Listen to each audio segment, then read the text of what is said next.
안녕하십니까. 고급 BIM 시공 엔지니어 교과를 맡고 있는 홍한현입니다. 학교에서 취업, 창업, 자격증 코칭 특강 세미나로 자리를 좀 마련해 주셨는데요. 저는 여기에서 BIM 전문가 자격증에 대해서 좀 소개해 드리는 시간을 갖도록 하겠습니다. 제가 준비한 내용은 크게 세 가지로 보시는 것처럼 세 가지로 좀 준비를 해봤습니다. 첫 번째는 이제 국내 BIM 정책 및 현황을 좀 빠르게 알아볼 거고요. 이를 통해서 우리가 좀 BIM 자격증이라는 것을 왜 좀 준비해야 되는지에 대한 배경을 좀 알아볼 거고요. 두 번째로는 BIM 자격에 대해서 소개해 드리도록 하겠습니다. 그리고 마지막으로 BIM 전문가 2급을 준비하기 위해서 어떻게 준비를 해야 되는지에 대해서 설명해 드리는 시간을 갖도록 하겠습니다. 첫 번째로 국내 BIM 정책 및 현황입니다. 국내 스마트 건설 정책 및 로드맵을 확인을 해보시면 2030년까지 건설 전 과정을 디지털화하는 것을 목표로 하고 있습니다. 화면에서 보시는 이 로드맵들을 보시면 2018년 10월 스마트 건설 기술 로드맵을 시작으로 2023년 12월 제7차 건설기술진흥 기본계획이 발표되었습니다. 보시는 것처럼 거의 2년 내지 1년 사이로 이런 스마트 건설에 대한 정책들, 로드맵들이 계속 발표되고 있습니다. 이러한 일련의 정부의 노력들은 스마트 건설을 얼마나 활성화를 하고 싶어 하는지, 그리고 얼마나 강력한 의지로 추진하고 있는지를 좀 명확하게 확인할 수 있는 지표다라고 생각할 수 있을 것 같습니다.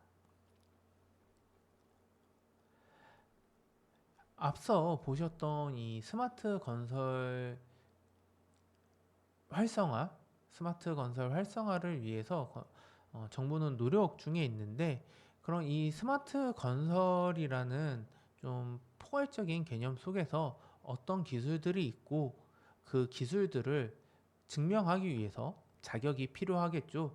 그래서 스마트 건설 기술별 국가기술 자격 개발에 대한 타당성을 조사한 보고서가 있습니다. 앞서 보고 계신 것처럼 이 국가기술 자격 개발에 가장 타당성이 있는 기술은 BIM으로 선정이 되었는데요. BIM 외에도 저희가 스마트 건설이라고 하면 뭐 드론도 있고 뭐 디지털 트윈, 뭐 사물 인터넷, IoT라고 하고 있죠. 그리고 최근에 뭐 부상되고 있는 인공지능이나 뭐 VR, AR 이런 여러 스마트 건설 기술들 중에서도 BIM이 이 국가 기술 자격으로서 꼭 필요하다라는 이런 조사에서 당당히 1위를 차지하는 것을 확인하실 수 있습니다. 개발 타당성은 뭐 5점 만점에 5점으로 가장 높은 점수를 받았고요. 중요성이나 시급성 역시 가장 높게 책정되었습니다. 그리고 활용성에 있어서도 5점 만점은 아니지만 4.8점으로 다른 기술들에 비해서 가장 높은 활용성을 가지고 있다라고 생각해 주시면 되겠습니다. 그럼 이런 정책들과 저런 자격증이 정말 필요하다라는 연구 결과만을 가지고 우리 실제 국내 기업들에서도 이런 것들이 필요한 건가에 대해서 한번 알아보도록 하겠습니다. 지금 보고 계시고 있는 이 자료는 BIM 전문가 자격증을 운영하고 있는 한솔 아카데미에서 제공해 준 자료인데요. 2025년 1분기 동안 한솔 아카데미에서 BIM이라는 이 기술이 정말 우리 건설 산업에서 필요로 하는 기술인가라는 것들에 대해서 조사를 하기 위해서 채용 공고들을 확인을 해 봤고요. 그래서 삼성물산을 시작으로 뭐 시공사, 엔지니어사, 뭐 설계사, 감리사, 또는 이제 BIM 전문 업체들에 대해서 채용 공고들을 확인을 하였고 총 36건 의 채용 공고가 확인되었습니다.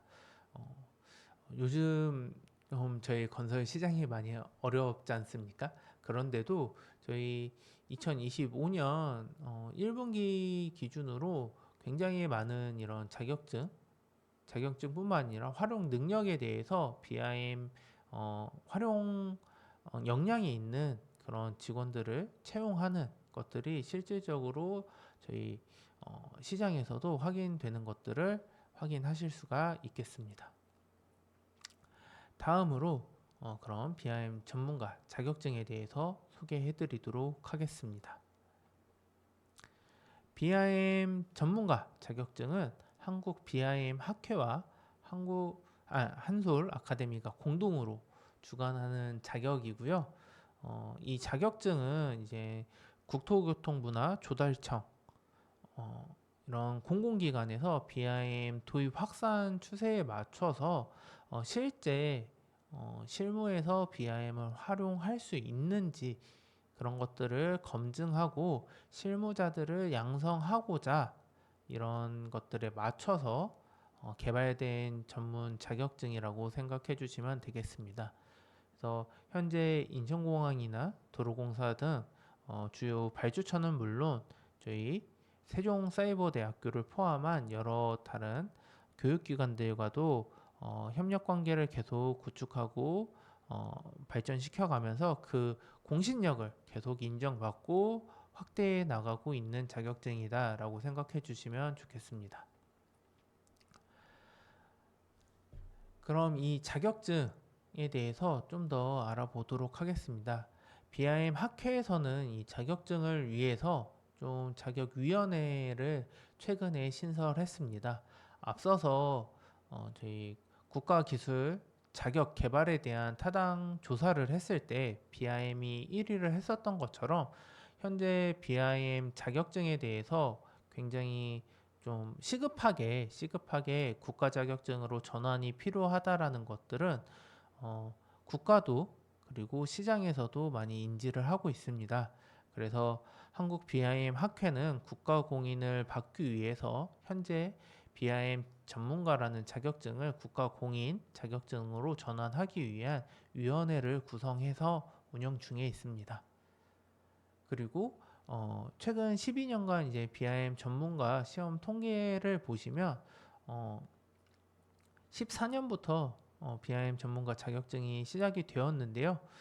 최초 응시자는 건축이 61명인데 2025년에는 727명 응시로 약 12배 정도 증가가 하였고요. 토목 같은 경우는 최초 시험 응시자 3명에서 지금 544명으로 약 180배 가량 그 응시자가 늘어가는 것을 확인하실 수가 있습니다.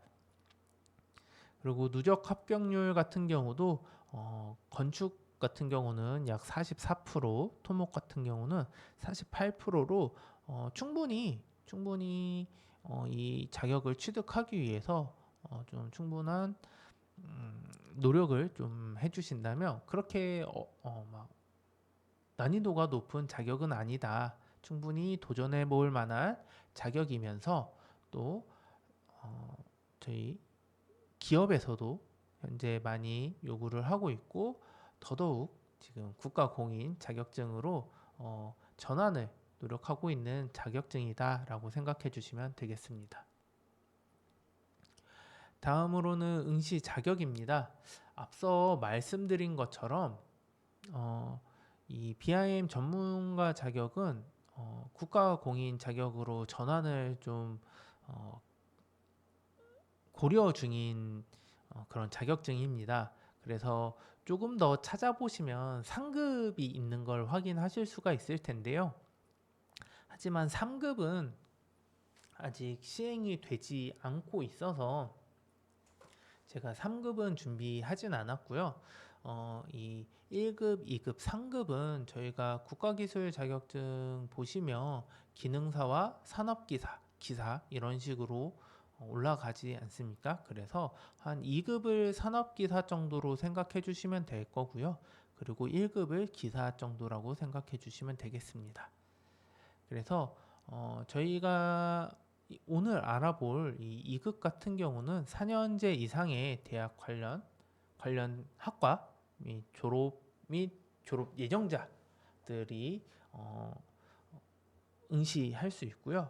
그리고 뭐 동일 자격의 유사 직무 분야의 2년 이상의 실무 종사자. 요거 보시면 저희 국가기술 자격하고 거의 동일한 응시 자격을 보실 응시 자격이다라고 느껴지실 거라고 생각이 됩니다. 그래서 저희 여러분들께서는 2급 같은 경우는 충분히 바로 응시해 보실 수 있는 자격이고요.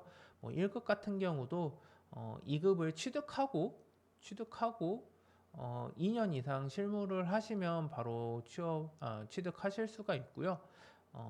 아니면은 직무, 그러니까 BIM이라는 직무를 2년 이상 실무를 하시면 바로 취득을 하실 수가 있습니다.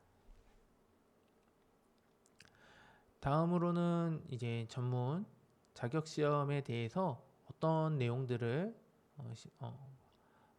시험을 보는지에 대해서 좀 알아보도록 하겠습니다. 우선 2급은 필기 시험과 실기 시험으로 나눠지게 됩니다. 필기 시험은 60분으로 BIM 일반사, BIM 모델링과 일반사, 모델링 일반사, 그리고 구축 및 활용 일반사, 그리고 데이터 납품 및 일반사이라고 이렇게 적혀 있는데요. 크게 지금 구체적으로 네 가지로 나눠져 있는데 BIM 일반사과 BIM 모델링, BIM 데이터 납품 정도 크게 세 가지로 보시면 될 것 같습니다. 그리고 2차 실기 시험은 120분으로 실제 BIM 모델링을 구축하는 실기 시험이 되겠습니다. 그래서 좀 120분이라는 긴 시간 동안 모델링을 직접 구축을 하셔야 되고요.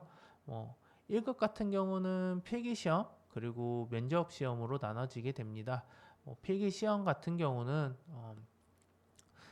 BIM 2급을 따시고 실무를 하시게 된다면 기본적으로 아시게 될 그런 내용들을 필기로 보시게 될 거고요. 면접 시험 같은 경우는 실제 1인당 관련 이제 채점위원들, 면접관들하고 약 인당 15분 정도의 면접을 통해서 실제 BIM 프로젝트를 운영하고 BIM 관리자로서 BIM을 활용할 수 있는지에 대한 면접을 보는 걸로 1급이 구성되어 있습니다. 그래서 하단에 보시면 검정 면제가 있습니다. 이 부분도 저희 국가기술 자격하고 비슷하게 필기를 합격하게 되면 한 2년 내에 같은 등급의 실기 시험에 재응시할 경우 이제 실기 시험이 면제가 되고 있습니다. 네, 그럼 이제 BIM 전문가 2급 준비하는 방법에 대해서 알아보는 시간을 갖도록 하겠습니다. 저희 BIM 전문가 2급 필기 시험부터 알아보도록 하겠습니다. 객관식은 50문항을 60분 이내에 풀어야 하는 방식으로 앞서 말씀드렸던 것처럼 일반 상황하고 BIM 데이터를 구축하고 활용하는 것 그리고 납품하는 방식으로 나눠지게 있고요. 거의 비슷한 비율로 출제가 되고 있습니다. 하지만 데이터 BIM이라는 그 기술 자체가 좀 데이터를 구축하는 게 많이 중요하다 보니 BIM 데이터 구축 및 활용에 대한 부분이 좀 많이 출제가 되고 있습니다. 그래서 각각의 항목들은 실제 내용들을 보시는 것처럼 이렇게 여러 가지 기능들 또는 어떤 일반상 표준들에 대해서 좀 학습을 먼저 해주셔야 될 것 같고요. 이 부분은 후에 이 다음 장에서 예시 문제를 보면서 각각의 어떤 형식으로 좀 출제가 되고 있는지를 확인해 보도록 하도록 하겠습니다.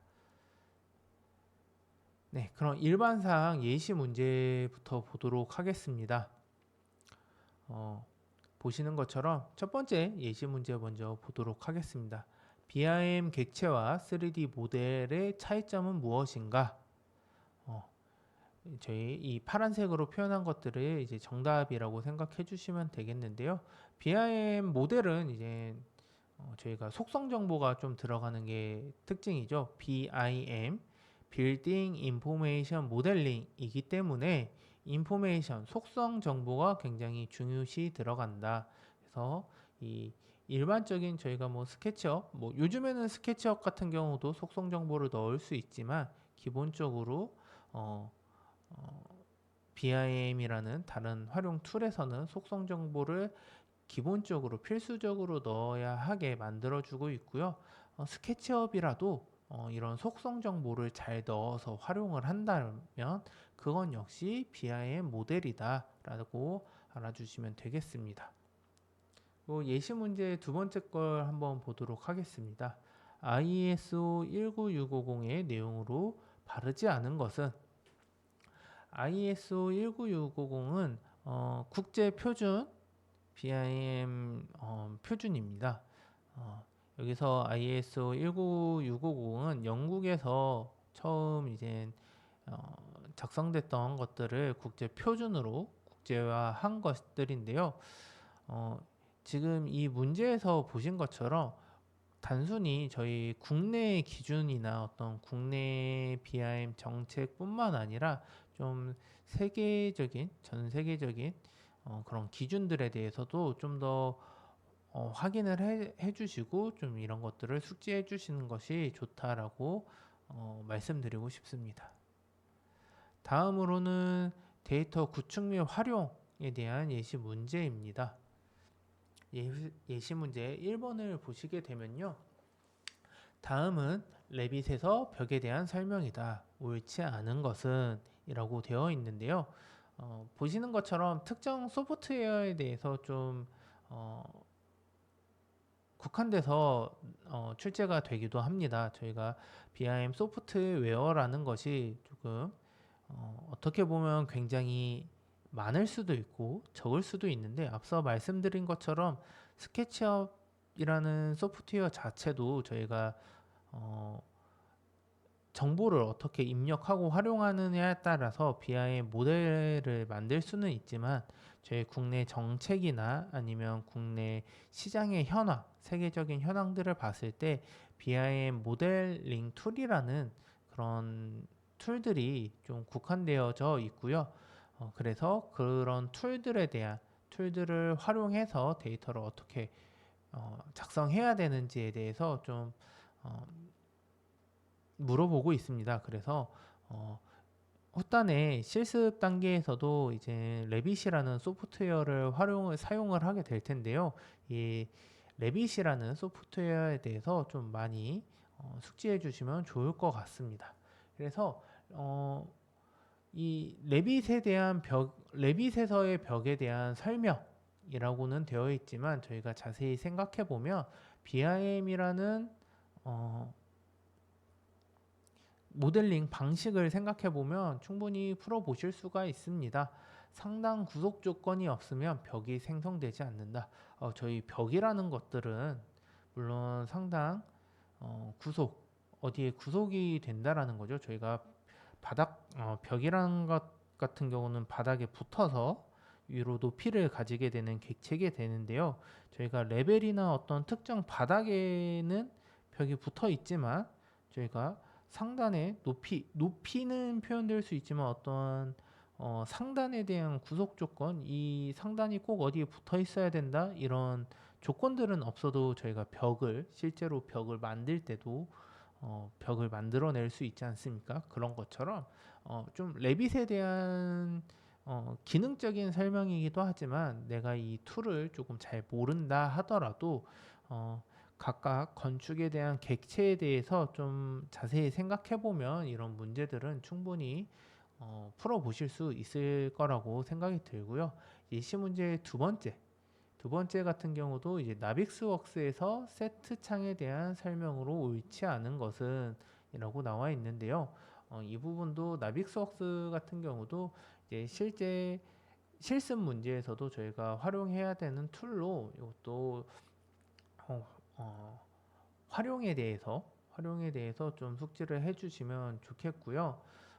이런 문제들에 대해서 솔직히 제가 어, 해설을 적어 놓기는 하였지만 이 자격증 취득에 있어서 실습 부분에서 꼭 나빅스웍스라는 툴을 사용을 해야 되기 때문에 이런 해설이나 이런 것들보다는 실제 활용하시는 활용 역량을 키워보시는 게 좀 더 필기 내용이지만 이 최종 저희 자격증 취득까지 하는 데 있어서 좀 먼저 이 툴 사용법에 대해서 익히는 것도 좋은 선택이라고 말씀드리고 싶습니다. 다음으로는 데이터 납품 예시에 대한 내용입니다. 그럼 예시 문제 한번 보도록 하겠습니다. 다음 중 조달청에서 제시하는 BIM 성과품과 가장 거리가 먼 것은 이것도 저희 조달청의 BIM 기준서들을 확인을 해 보셔야 되는데요. 이 기준서 역시 그렇게 꼭 보지 않으셔도 크게 어렵지 않다라고 말씀드리고 싶습니다. 여기 보시면 해설에서도 나와 있지만 저희 BIM 성과품에서는 이제 BIM 데이터들 어떤 BIM 데이터들이 필수적으로 납품은 돼야 되지만 내역서는 저희가 그런 BIM 프로젝트가 아니라면 내역서를 제출하지 않아도 될까요? 이렇게 좀 역으로 생각해 주시면 될 것 같습니다. 내역서는 저희가 BIM 프로젝트가 아니어도 제출을 해야겠죠. 그렇기 때문에 BIM 성과물이다. 그럼 내가 이 BIM 성과물이 좀 잘 모르겠다라고 했을 때 역으로 그런 BIM 프로젝트가 아닐 때 항상 내는 것들은 무엇인가를 생각해 주시면 좀 쉽게 이런 문제들은 해결하실 수 있을 것 같습니다. 다음으로 예시 문제 두 번째를 보도록 하겠습니다. BIM 데이터 품질 보증에 대한 설명으로 옳지 않은 것은 이렇게 되어 있는데요. BIM 모델 같은 경우는 굉장히 저희가 CAD로 설계를 하더라도 저희 리비전을 다 작성을 해서 표현을 하고 그 버전 관리 이력이나 이런 것들을 하고 있지 않습니까? 근데 이 BIM 데이터에서는 그거를 좀 더 구체화해서 모든 이런 BIM 모델 작성 단계에서 발생되는 문제들을 좀 문서화해서 어떤 문제들이 있었고 이 문제들을 어떻게 해결했습니다에 대한 그런 문서들을 성과품에 포함해야 합니다. 이런 내용들은 이제 조달청이나 LH에 대한 BIM 발주 문서들을 확인해 보시면 어떻게 작성을 해야 되는지에 대해서 나와 있고요. 이 부분은 추후에 꼭 한번 이 국내 관련 기관들의 BIM 발주 문서들을 확인해 보시면 좋을 것 같습니다. 다음으로는 실기 문제입니다. 실기는 프로젝트 구축, 모델링, 도면 작성, 수량 산출, 그리고 나빅스웍스 활용 이렇게 크게 네 가지로 분류가 되어 있고요. 그 각각의 점수들은 저렇게 나와 있습니다. 이 점수들을 보시면 10점, 30점, 20점씩 배정이 되어 있는데 실기 합격 기준이 60점입니다. 60점인데 각각의 항목에 따라서 꽈락이 존재하고 있습니다. 그래서 프로젝트 구축부터 시작하면 6점, 그리고 24점, 12점, 12점, 12점 이렇게 60% 이상씩을 꼭 취득을 하셔야 꽈락이 나지 않고요. 전체 점수와 상관없이 우선 꽈락이 나게 되면 자격증 취득이 어려워질 수 있으니 불합격할 수 있으니 모든 부분에 한해서 골고루 준비를 해주셨으면 좋겠습니다. 그래서 이번에도 저희 실제 시험 문제를 기반으로 어떻게 준비를 해야 되는지에 대해서 좀 더 알아보도록 하겠습니다. 우선 앞서 이제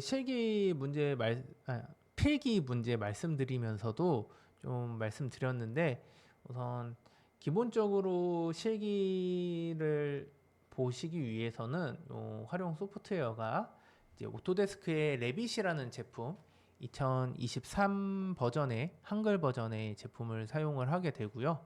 다음으로 오토데스크 제품의 나빅스웍스 매니지 2023 버전의 한글 버전을 사용을 하고 있습니다. 근데 여기 하단에 보시면 지금 2026년 내년에는 2025 버전으로 좀 변경될 가능성이 있다고 합니다. 그래서 혹시 시험 접수하실 때 이런 부분들이 공지가 될 거고요. 꼭 공고를 확인해서 해당 버전으로 준비를 해주시면 좋을 것 같습니다. 이 버전이 조금 바뀐다고 해서 특정 뭐 기능이나 이런 것들을 굉장히 많이 바뀌는 것들은 아닌데, 그래도 저희 시험을 준비하면서 굉장히 사소한 것 하나도 저희가 시험의 당락을 결정하기 때문에 학습을 하실 때는 버전에 상관없이 학습을 하시더라도 시험을 앞두고 최종 시험을 앞두고 실습을 하실 때는 꼭 해당 시험 공고를 다시 한번 확인하시고 그 시험 공고에 나와 있는 버전으로 작업을 해주시면 실습을 연습해 주시면 좋을 것 같습니다. 네, 그러면 이 프로젝트 구축에 대한 부분부터 먼저 설명을 드리도록 하겠습니다. 근데 이거를 제가 어떻게 설명을 드려야 될까 고민을 하다가 이게 실제 실습을 하게 되면 저희 시험 시간도 2시간인 거고 너무 복잡하고 좀 자료로도 남기가 좀 어려울 것 같아서 이 레빗 이 소프트웨어의 기능들을 좀 핵심 기능들을 위주로 내용들을 좀 소개하는 방식으로 진행을 해보려고 합니다. 그래서 저희 첫 번째 프로젝트 구축부터 시작을 해볼 건데요. 제가 위에 내용을 보시면 알겠지만 프로젝트 구축하고 BIM 모델링이 함께 나오게 됩니다. 이 프로젝트 구축과 모델링은 하나의 파일로 연결돼서 진행되는 과목으로 이 프로젝트 구축 저희 10점이잖아요. 이 10점이 얼마 되지 않는다고 좀 소홀히 하게 되면 가장 점수가 큰 BIM 모델링에서 30점이라는 점수를 좀 놓치고 갈 수가 있습니다. 프로젝트를 구축하고 모델링이 진행이 돼야 되기 때문에 꼭 두 부분을 연계를 해서 같이 준비를 해주시면 좋겠고요.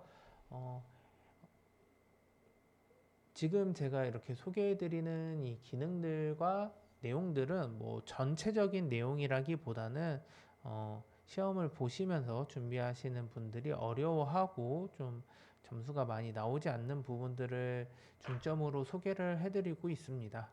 그래서 첫 번째로 이 프로젝트 구축에서 많이들 어려워하시는 부분들 하나가 이 프로젝트 기준점입니다.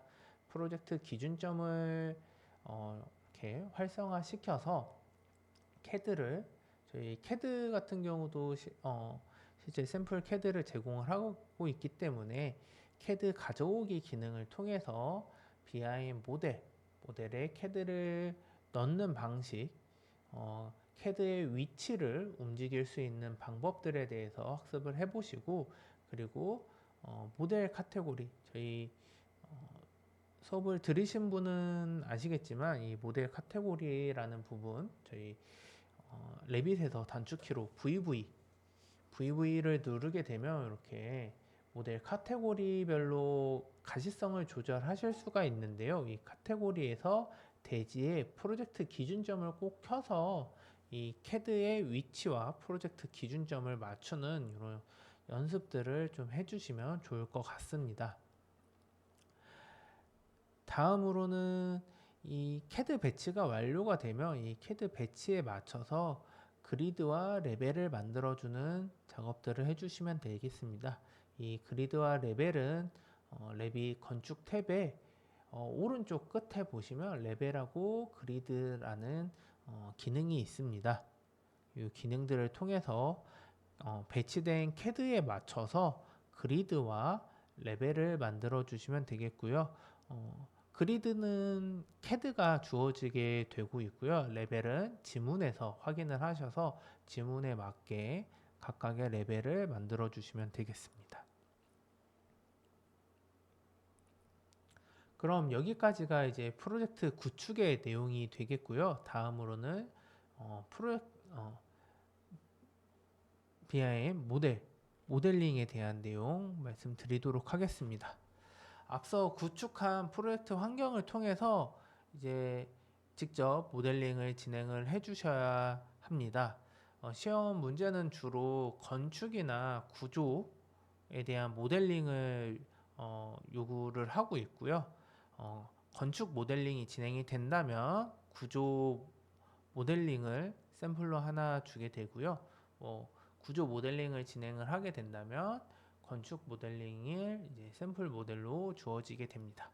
그래서 지문에서 제시하고 있는 그 각 공종의 모델링을 직접 진행을 하셔야 되고 상단에 레빗 상단에 보시면 건축 탭에서 벽과 문, 창 이런 실제 모델링 도구들을 통해서 모델링을 직접 진행을 해 주셔야 되고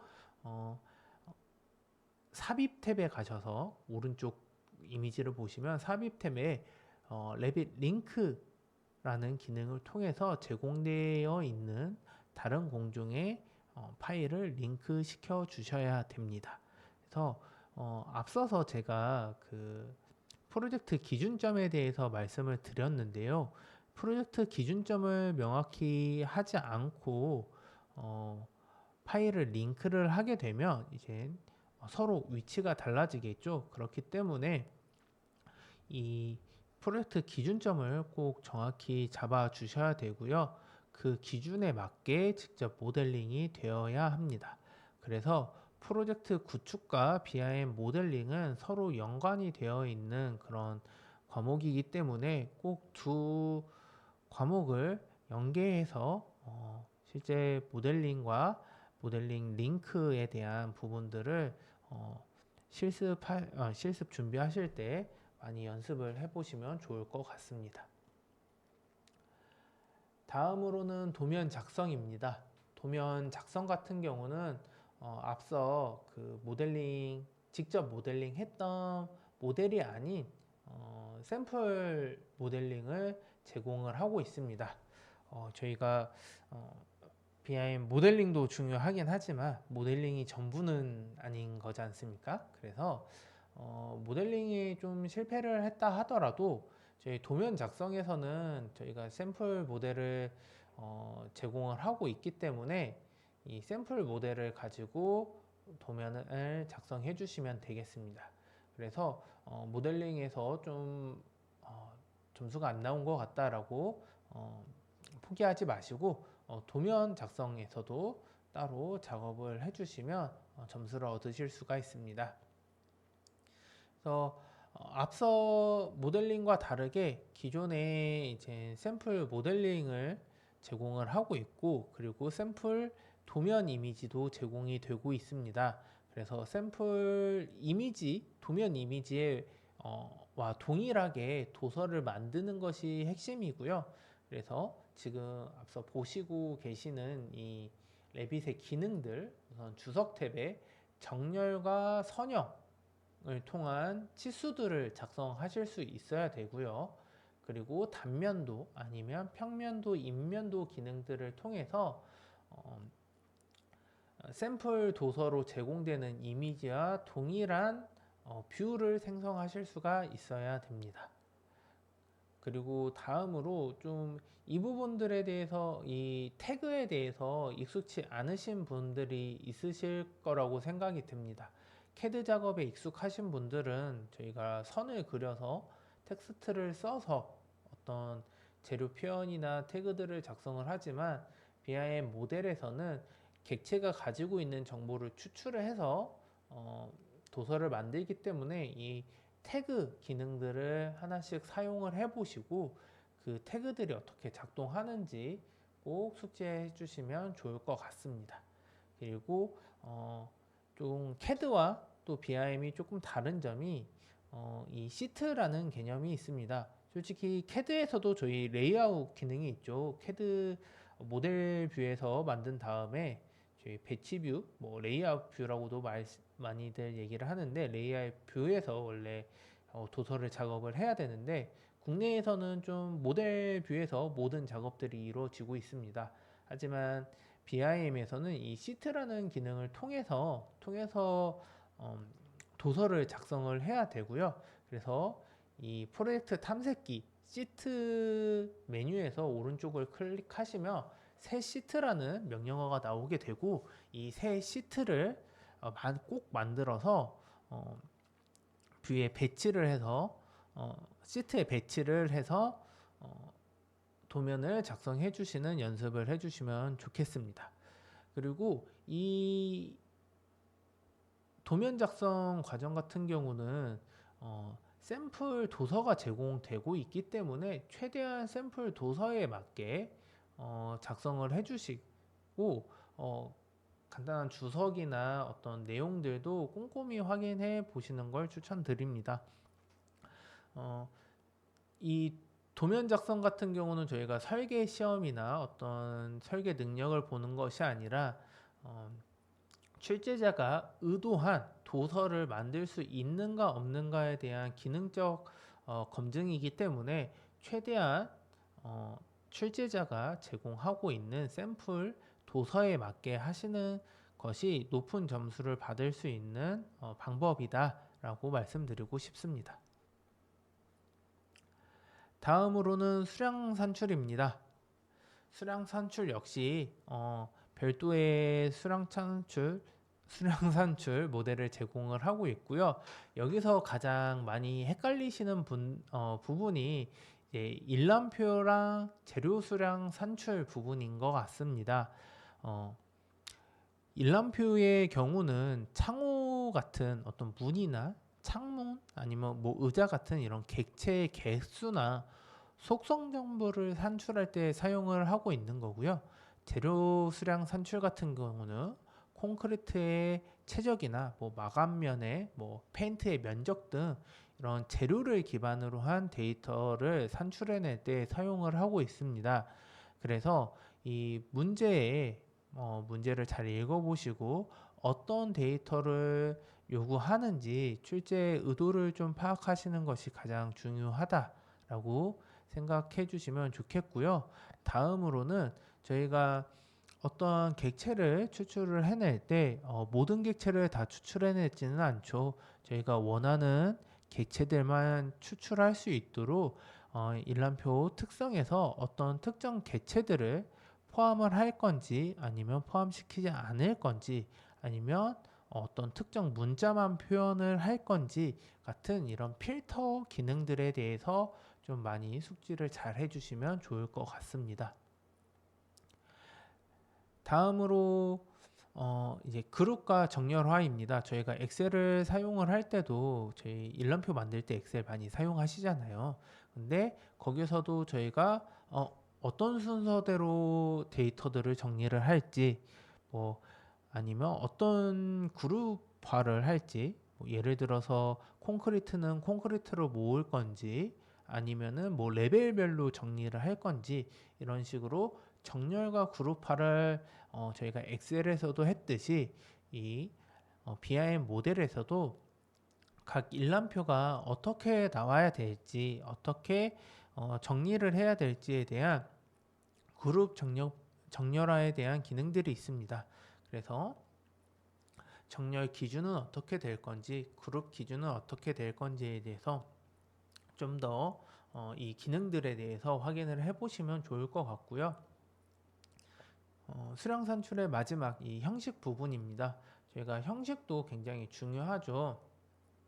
이 길이 지금 보고 계신 것처럼 길이 같은 경우는 정렬을 왼쪽에 할지 오른쪽으로 할지 가운데로 할지 아니면 총합이 계산돼서 총합의 길이의 합이 나오게 할지 아니면 이 길이가 밀리미터인지 미터인지 어떤 단위에 대한 표현들이 굉장히 이 일람표에서는 중요하게 체크가 되고 있습니다. 그래서 내가 원하고자 내가 표현하고자 하는 일람표의 형식대로 만드실 수 있는 그런 일람표 기능들을 좀 많이 확인을 해주시면 좋고요. 그래서 이 수량 산출의 경우에는 이 엑셀표를 생각해 보시면서 내가 일람표를 만든다면 어떤 식으로 일람표가 나오겠구나 라고 예상을 해보시고 그 예상된 일람표를 직접 이 BIM 툴로 만들어 보시는 연습들을 하시면 굉장히 좋을 거라고 생각이 듭니다. 여기서는 나오지는 않았지만 수량 산출을 했으면 이제 저희가 추출도 해내야겠죠. 그래서 추출에 대한 부분들은 그렇게 어렵지 않기 때문에 제가 여기에 넣지는 않았지만 실제 추출해서 어떻게 추출을 하고 엑셀에서 어떻게 보이는지도 확인해 보시는 연습들을 해보시면 좋을 것 같습니다. 다음으로는 나비스웍스 활용 단계입니다. 이 단계에서도 원활한 실습 평가를 위해서 샘플 모델이 제공이 되고 있고요. 나비스웍스의 첫 번째 과제는 기본적인 활용 능력을 확인하는 것입니다. 그래서 저희 탐색 지금 보고 계신 이미지에서 탐색 패널을 보시면 뭐 초점을 이동한다든지 스티어링 휠을 활용한다든지 줌, 보행 시선을 본다든지 이런 식으로 기본적인 뷰의 움직임이나 이런 탐색하는 기능들을 좀 활용을 하는 부분들이 출제가 되고 있고요. 그리고 조명이나 모드를 활용해서 실제 시각적으로 어떻게 보이는지 내가 좀 더 잘 보고 사실적으로 보고 싶은지에 대한 체크 그리고 전체 모델을 볼 건지 단면으로 잘라서 어떤 단면들을 볼 건지에 대한 단면 처리 그리고 내가 이렇게 잘 만들어진 내가 보고 있는 이 뷰를 어떻게 저장할 건지 그리고 다른 프로젝트나 누군가에 공유를 하기 위해서 관측점을 내보내는 기능들에 대해서 나빅스웍스의 전반적인 기능들에 대해서 출제가 되고 있다라고 생각해 주시면 되겠습니다. 다음으로는 항목 찾기입니다. 나빅스웍스는 BIM 모델, 그러니까 레빗으로 작성된 모델을 좀 더 검토하기 위한 것이 주된 목적인데요. 그렇기 때문에 어떤 항목을 찾는 것이 굉장히 중요합니다. 그래서 복잡한 모델 내에서 내가 원하는 모델 어떤 객체만들을 찾아내는 것들이 좀 중요하게 되고요. 그래서 내가 찾고 싶은 이 모델 전체에서 난 가구만 찾고 싶다. 아니면은 문만 찾고 싶다. 어떤 조건을 생각해서 내가 그 객체들을 찾을 수 있는 연습들을 좀 해보시면 좋고요. 이 항목 찾기의 내용 같은 경우는 뒤에 나올 간섭 체크와도 연결되는 중요한 기능이니 꼭 이 기능들을 숙제해 주시면 좋을 것 같습니다. 다음으로는 간섭 체크 기능입니다. 나빅스웍스의 가장 핵심 기능이라고 소개해 드리고 싶은데요. 건축 구조 저희가 앞서서 실기에서 건축하고 구조 등의 모델들을 만들었는데 실제 실무에서는 MEP 설비 같은 경우도 좀 더 나눠져서 뭐 기계나 뭐 파이프, 위생배관 다 따로 나눠서 모델링이 될 수 있을 텐데요. 각각의 물리적인 간섭을 확인하는 기능이 되겠다라고 생각을 해주시면 되겠습니다. 그래서 나빅스웍스 홈 화면에서 가장 오른쪽을 보시면 클래시 디텍티브라는 간섭 체크 기능이 있고요. 이 기능을 키게 되시면 처음에는 좀 당황하실 수가 있습니다. 근데 지금 이미지에서 보시는 테스트 추가라는 버튼을 누르시게 되면 테스트가 하나 만들어지게 되시고요. 그 하단에 선택 탭을 누르셔서 어떤 객체들끼리 간섭을 체크할 건지 선택하는 부분들이 있습니다. 그래서 지금 제가 샘플로 보여드린 거는 아키텍처랑 이제 MEP 부분을 모델을 선택해서 테스트를 하는 과정이다라고 생각해 주시면 되겠고요. 지금 보고 계시면 그 선택된 객체들 끝자리를 보시면 NWC라고 작성이 되어 있는데 이거는 나빅스웍스 모델의 확장자인 NWC인 거고요. 그래서 어떤 특정 모델들을 기반으로 간섭 검토를 할 수가 있습니다. 근데 앞서서 저희가 객체 선택에 대한 부분들을 이 간섭 체크와 연동이 된다고 했었는데 내가 선택한 어떤 특정 객체들, 뭐 의자와 책상이 부딪히는지 이런 것들을 좀 더 디테일하게 확인을 할 수 있기 때문에 앞서서 말씀드린 그 선택 항목들을 세트로 만들어서 저장하고 이 저장된 그 세트들을 이 간섭 체크 항목에서 활용할 수 있는 부분들까지 연계해서 준비를 해주시면 되겠고요. 이 어떤 부분들을 간섭을 체크할 건지가 정해지게 되면 테스트 실행을 눌러주시면 되겠습니다. 테스트 실행을 눌러주게 되시면 오른쪽에 보시는 것처럼 테스트 결과들이 나오게 되고 지금 빨간색 박스로 쳐놓은 곳은 이제 간섭된 객체들의 어떤 표시 형태들을 좀 바꿀 수 있는 가시성을 조절할 수 있는 부분들인데 우리가 간섭 검토를 하게 돼도 굉장히 많은 객체들이 있기 때문에 잘 보이지 않는 경우들이 있습니다. 그래서 저 가시성 조절할 수 있는 항목들을 통해서 간섭 검토 객체들이 잘 보일 수 있게 화면을 조정할 수 있는 그런 실습도 해보시면 좋을 것 같습니다. 그래서 최종적으로 이렇게 간섭 검토가 완료가 되면 간섭 완료된 이 간섭 검토 보고서를 추출하는 것까지 해주셔야 나빅스웍스 활용에 대한 부분들이 완성이 되게 되는 거고요. 그래서 기본적인 나빅스웍스 기본적인 활용과 그리고 검색 세트를 만들고 간섭 체크까지 진행하는 것이 이제 나빅스웍스 활용에 대한 부분이 되겠습니다. 지금까지 제가 주된 솔루션들의 그런 기능들을 위주로 어떻게 준비를 해야 되는지에 대해서 설명을 드렸는데요. 제가 조금 빠르고 좀 많은 문의나 아니면 좀 어려워하시는 부분들을 바탕으로 기능들을 소개를 해드렸는데 이것 말고도 좀 준비를 해야 되는 사항들이 있습니다. 그래서 이 한국 BIM 평가원이라는 사이트에 가셔서 자료실에 공개 문제를 보게 되시면 이렇게 BIM 전문가 2급 건축 실기 문제와 필기 문제들이 게시가 되어 있고요. 이것들을 토대로 한번 실제 실습을 한번 해보시면 좋을 것 같습니다.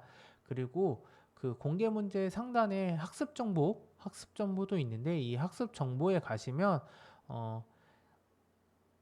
필기 시험을 준비하실 수 있는 어떤 뭐 조달청의 BIM 기준 문서라든지 이런 학습을 할 수 있는 여러 실기 시험 학습을 할 수 있는 여러 BIM 문서들에 대해서도 제공을 하고 있으니 꼭 이 학습 정보와 공개 문제는 확인하셔서 준비를 해주시면 좋겠습니다. 네, 이제 마지막으로 2026년 내년도 시험 일정을 잠깐 알려드리겠습니다. BIM 전문가 자격은 1년에 총 3번 시행이 되게 되고요. 보시는 것처럼 가장 빠르게 접수되는 것은 1월 20일부터 접수가 되게 됩니다.